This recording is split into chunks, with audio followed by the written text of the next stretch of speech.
Sabay-sabay po nating basahin ang aklat ng mga taga-Roma, chapter 13 verses 1 to 14.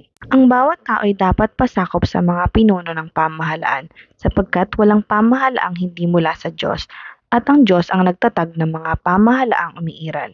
Kaya nga, ang lumalaban sa pamahalaan ay lumalaban sa itinakda ng Diyos at sila ay paparusahan.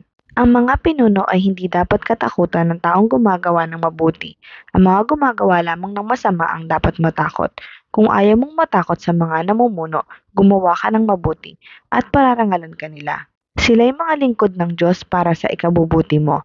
Ngunit kung gumagawa ka ng masama, dapat kang matakot dahil sila'y may kapangyarihang magparusa. Sila'y mga lingkod ng Diyos na nagpaparusa sa mga gumagawa ng masama. Kaya nga, dapat kayong pasakop sa kanila, hindi lamang upang hindi kayo maparusahan, kundi alang-alang na rin sa inyong budhi. Iyan din ang dahilan kung bakit kayo nagbabayad ng buwis. Ang mga pinuno ng pamahalaan ay mga lingkod ng Diyos at ito ang kanilang tungkulin. Ibigay ninyo sa bawat isa ang nararapat sa kanya. Magbayad kayo sa mga dapat bayaran at magbigay kayo ng buwis sa dapat buwisan. Igalang ninyo ang dapat igalang at parangalan ninyo ang dapat parangalan. Huwag kayong magkakaroon ng utang kanino man, maliban sa saguting magmahalan sa isa't isa sapagkat ang nagmamahal sa kapwa ay tumutupad sa kautusan.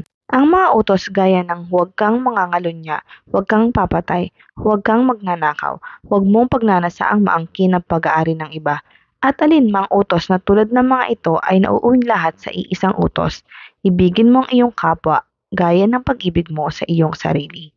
Ang umiibig ay hindi gumagawa ng masama kanino man, kaya't ang pag-ibig ang siyang katuparan ng kautusan. Gawin ninyo ito dahil alam ninyong panahon na upang gumising kayo. Ang pagliligtas sa atin ay higit nang malapit ngayon kaysa noong tayo unang sumampalataya sa Panginoon. Namamaalam na ang gabi at malapit nang lumiwanag, layuan na natin ang lahat ng masasamang gawain at italaga natin ang sarili sa paggawa ng mabuti.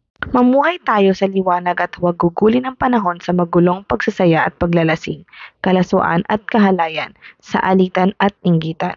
Ang Panginoong Hesukristo ang paghariin ninyo sa inyong buhay at huwag ninyong sundin ang mga hilig ng laman.